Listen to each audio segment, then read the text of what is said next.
안녕하십니까. 부경양도농협 서정태입니다. 이번 시간에는 소비자 트렌드와 삼겹살, 목살 품질 향상의 중요성에 대해서 설명을 한번 드리도록 하겠습니다. 최근에 소비자들이 삼겹살, 목살에 지방이 많다든지 혹은 건강관리상 지방을 기피한다는 설문조사들이 많습니다. 그러면 실제 산업 현장에서도 그런 게 나타나는지 한번 살펴보도록 하겠습니다. 최근에 소비자는 등지방이 두꺼운 돼지를 원한다, 이런 얘기들을 들어보셨습니까? 특히 육가공에서 출하를 하게 되면 이런 이야기들을 많이 합니다. 특히 다산성 모던이 도입되면서 이러한 현상이 많다, 이런 말들도 많이 합니다. 그런데 우리가 말을 할 때 최근이라고 했을 때 최근은 언제를 말하는지를 우리는 구체적으로 설명할 수 있어야 됩니다.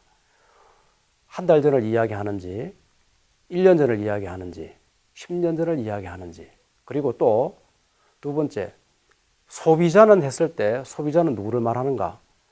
우리가 보통 말하는 주부들, 일반 소비자를 말하는가? 아니면 육가공 공장을 이야기하는가? 아니면 도매시 시장의 중도매인을 이야기하는지에 대해서도 생각을 해봐야 됩니다.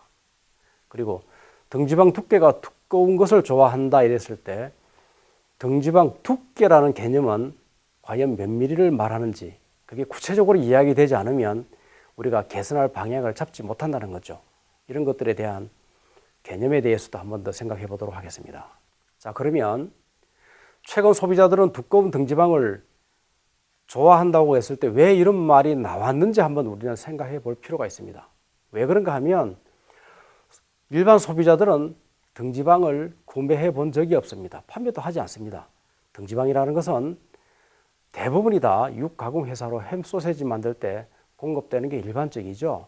그럼에도 불구하고 등지방 두께가 두꺼운 돼지를 좋아한다는 이야기는 추론적으로 등지방 두께가 두꺼운 개체에서 나온 부분육이, 삼겹살이, 목살이 더 맛이 있다, 이런 의미일 수가 있겠습니다. 그러면 등지방이 두꺼운 도체의 특징이 어떤 게 있을까요? 가장 먼저 생각해 볼 거는 건내지방과 건간지방이 충실하다는 겁니다. 소비자들은 특히 삼겹살, 목살에서는 건내지방과 건간지방이 충실한 걸 고급 돈육으로 인식을 하죠. 소에서도 마블링이 많은 것을 툭불 그래서 부위로 인식을 하지 않습니까? 그리고 두 번째로 등지방이 두꺼우면 삼겹살 두께가 두텁습니다. 그래서 모양이 좋죠. 그리고 또 하나는 단점으로는 삼겹살에도 과지방이 나타날 우려는 다소간 있습니다. 그리고 목살에서도 마블링이 높으면 굉장히 선호하게 되죠. 물론 다섯 번째로 전지에서도 건내지방이 충실하면 맛있는 고기가 되죠. 사진에서 보는 것처럼 이렇게 육단면이 건내지방과 건간지방이 충실하면 이 개체에서 생산되는 부위별 부분육도 굉장히 고급육이 됩니다. 자, 그럼 우리는 앞에서 등지방 두께에 대해서 이야기를 했습니다. 등지방 두께가 얇아졌다고 했을 때 언제부터 얇아졌는지 우리는 생각해 봐야 됩니다. 보통 10년 전부터 얇아졌다 그러면 그게 정말 맞는지도 검토해 봐야 됩니다. 이 사진에서 보면 등지방 두께는 지속적으로 낮아지다가 2007년도, 2008년도부터 등지방 두께가 변화가 거의 없습니다. 다시 말해서 거의 지금 10년이 아니고 15년이 넘도록 등지방 두께가 변화가 거의 없었다는 겁니다. 그럼에도 불구하고 등지방 두께가 얇아져서 다산성 모던이 들어와서 육질이 낮아졌다고 이야기를 합니다. 과연 그러면 등지방 두께가 낮아져서 그런 건지 요인은 다른 곳에 있는지 우리는 꼭 다시 한 번 더 검토해 봐야 된다는 거죠. 그래서 제가 저희 조합에서도 출하되는 돼지가 있기 때문에 도체 체중별로, 연도별로 정말 등지방 두께 변화가 얼마나 있는지 그래프를 그려봤습니다. 눈으로 보시는 것처럼 약간은 내려가고 있는데 1mm가 내려가지 않고 있습니다. 등지방 두께가 1mm 내려가서 그렇게 돈죽 품질에 문제가 생겼을까요? 저는 그렇지 않다고 생각합니다. 다른 요인이 지금 있기 때문에 돈죽 품질에 문제가 있다고 말하지 않나, 저는 그런 생각을 하게 되죠. 이 그래프는 저희 조합에 약 20년 정도 되는 그 전산 자료 생산 성적입니다. 보시는 것처럼 생산 성적이 많이 나아졌습니다. 지금은 PSY가 30도를 넘어서고 있죠. 상위 농장 같은 경우는. 자, 그렇다면 다산성 모돈이 육질이 나빠졌다 그러는데 그럼 다산성 모돈이란 무슨 뜻일까요? 새끼를 몇 마리를 낳아야지 다산성 모돈이 될까요? 그래프로 봤을 때 그럼 저희 조합에는 다산성 모돈이 언제부터 진행이 됐을까요? 대답하기 어려우시죠? 네. 굳이 따진다면 우리는 2009년, 2010년도부터 우리 조합에 프랑스 쪽에서 종돈이 도입이 됐습니다. 암돼지가 도입이 됐죠. 네, 그래서 첫 번째 제가 화살표를 그어놨고 두 번째 화살표는 저쯤 되면은 우리 비육 농장에서도 대부분 농장들이 유럽계 종돈으로 거의 통일이 되는 시기라고 할 수 있습니다. 그럼에도 불구하고 실제 생산성은 최근에 더 많이 올라갔습니다. 그러면 지금은 다산성이고 10년 전은 다산성이 아닌가요? 같은 종돈이었단 말이에요. 근데 제가 생각했을 때 지금 생산성이 지금 올라간 거는 종돈의 영향이기도 하지만은 제가 봤을 때는 사양관리 실력과 돈사 환경과 새로운 돈사 신축 이런 것들이 더 영향이 저는 크다고 생각을 합니다. 그래서 다산성이기 때문에 육질이 나빠졌다는 이야기는 조금 더 우리가 조심해서 사용해야 될 단어라고 생각을 합니다. 자, 그럼 제가 사진 한번 보겠습니다. 육질이 좋다는 거에 대해서 한번 생각해 보겠습니다. 이 사진 어떤가요? 육질이 좋아 보이나요? 네, 물론 기호성에 따라서 아이고 나는 지방이 많아서 싫어 이렇게 하는 분도 있을 겁니다. 그러나 일반 우리 육가공 공장에서 혹은 산업 현장에서는 육질이 좋다고 이 정도면 이야기를 하죠. 근데 이 사진은 어떻습니까? 네, 위에 쪽은 등심인데 정말로 고기가 예쁘게 보이죠? 먹음직스럽죠? 돼지고기입니다. 왜 육질이 좋다고 느끼실까요? 근데 그 냉장고를 제가 선별하지 않고 찍어봤습니다. 냉장고에 들어있는 고기가 전체 다 이렇습니다. 다 돼지고기죠. 한 농장 겁니다.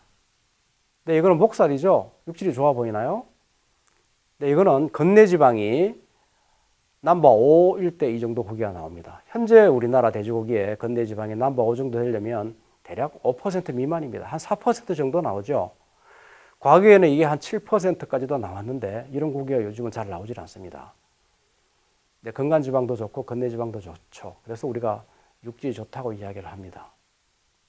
근데 이거는 일본에서 제가 좋은 농장에 등심을 한번 이렇게 샘플로 가져와서 슬라이스 해본 겁니다. 고기가 좋아 보이죠? 네, 건내지방 영양입니다. 물론 등지방도 여기는 많이 두껍네요. 네, 요거는 전지를 이렇게 슬라이스 한 것이고, 네, 요거는 건내지방이 5 정도 되는 목살을 제가 슬라이스해서 이렇게 한번 나열을 해봤습니다. 맛있어 보이죠? 네. 왜 그럴까요? 건내지방과 건간지방이 충실했기 때문입니다. 여기서 등지방이 두껍기 때문이라는 단어는 필요하지 않습니다. pH가 얼마냐, 드림도스가 얼마냐, 육색이 뭐냐 이런 게 별로 중요하지 않죠. 단지 우리는 사진을 봤을 때 맛있어 보여 이렇게 바로 판단할 수 있다는 거죠. 이 고기는 앞다리인데 이렇게 건내지방이 많습니다. 왜 앞에 사진에서 우리는 그렇게 느꼈을까요? 우리는 많이 먹어본 경험에 의해서 건내지방과 건간지방에 충실하면 맛있는 고기라고 인식을 한다는 거죠. 그래서 설문조사를 했을 때는 건강을 의식하기 때문에 지방이 적은 걸 좋아한다고 얘기해 놓고도 실제는 지방이 많은 고기를 구매하게 되죠. 아래 그래프는 저희 조합 직영 매장이 35개 정도가 있습니다만 거기에서 판매되는 고기 양을 본 것입니다. 좌측 그래프를 보면 삼겹살이 40%로 제일 많이 팔고 있습니다. 삼겹살, 목살, 앞다리까지 하면 약 80%가 넘습니다. 다들 돼지고기 부위 중에서 지방이 제일 많은 부위들이죠. 우측의 그래프는 실제 돼지 한 마리를 도체 상태에서 부분 만들었을 때 생산된 양을 표시한 겁니다. 삼겹살이 생산되는 양이 적죠. 네, 그런데도 판매는 더 많이 되고 있습니다. 그만큼 지방이 많은 부위를 구매를 하게 된다는 겁니다. 왜 그럴까요? 맛있기 때문에 그렇죠. 근데 이것은 저희 조합에서 출하한 돼지를 전체적으로 부위별로 생산 가중치와 매출액 가중치를 한번 분석해 봤습니다. 삼겹살과 목살이 생산되는 것은 가중치를 보면 대략 한 27, 8%밖에 생산되지 않습니다. 그런데 이 삼겹살, 목살이 매출액의 55%를 차지합니다.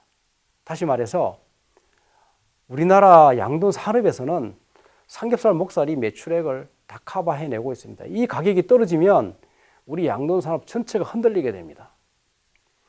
지금은 돈가가 많이 흔들리고 있죠. 위험할 때. 그럴 때마다 보면 이 삼겹살, 목살 가격이 흔들려서 그렇습니다. 왜 흔들릴까요? 우리나라 자금률이 70에서 73% 내외인데 왜 흔들릴까요?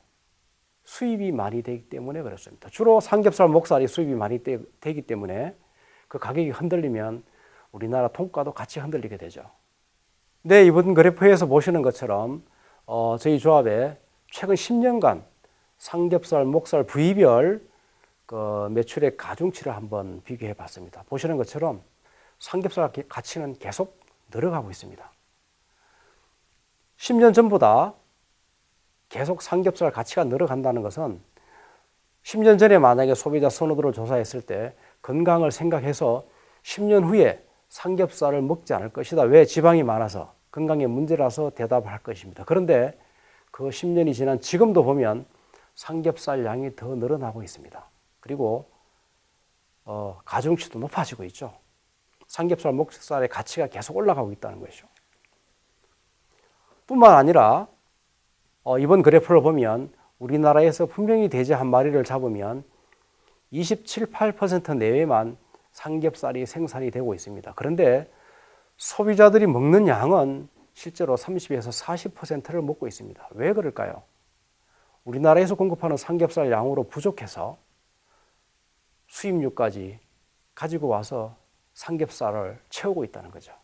그만큼 소비자들은 설문조사할 때와 실제 섭취하는 부위 양은 다르다는 겁니다.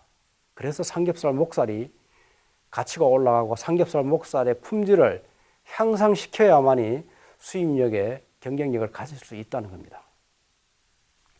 다시 한 번 더 그래프를 보면 우리나라는 삼겹살, 목살이 28%밖에 생산되지 않는데 수입육은 수입육 전체의 삼겹살, 목살 부위량이 훨씬 위에 그래프가 많죠. 네. 다시 말해서 이건 역시도 이렇게 많은 삼겹살, 목살과 수입육과 대적하려고 그러면 국내 삼겹살 생산량은 정해져 있기 때문에 품질로 우세해야만이 그 가격을 유지할 수 있다는 것을 이 그래프로 우리가 알 수 있습니다.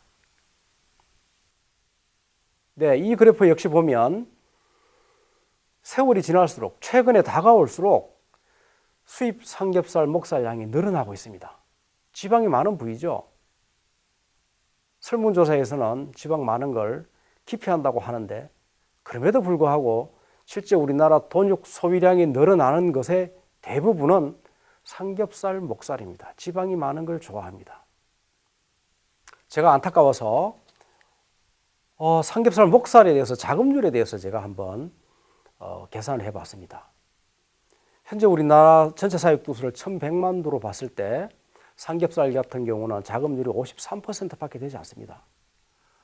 우리나라 국민들이 대부분이 먹는 게 삼겹살, 목살인데 삼겹살은 자급률이 53%, 목살은 60%에 이르고 있습니다. 그런데 우리나라 전체 자급률은 70%를 넘어서고 있죠. 그러면 삼겹살 같은 경우는 만약에 자급률을 100%로 한다면 2천만 두 이상을 우리가 사육해야 됩니다. 목살 같은 경우는 1800만 두까지 키워도 가능하다는 거죠. 다시 말해서 우리나라 국민들한테 국산 돼지고기를 삼겹살, 목살을 충분히 공급하려고 그러면 충분히 더 사육두수를 늘려야 된다는 겁니다. 환경적인 영향이나 또 다른 문제가 생길 수 있습니다만은 저는 우리나라 양돈 산업이 점점 더 규모가 늘어나서 우리 국민들께 좀 더 양호한 삼겹살과 목살을 공급하는 게 우리 축산인으로서 할 일이 아닌가 저는 그렇게 생각합니다. 그리고 우리가 갈 길도 또 사업을 넓힐 방향도 아직 더 많다 저는 그렇게 생각을 합니다. 네, 이것으로서 2강을 마치고 다음 강에서는 건내지방과 근간지방에 대해서 주로 설명을 한번 더 드려보도록 하겠습니다. 네, 감사합니다.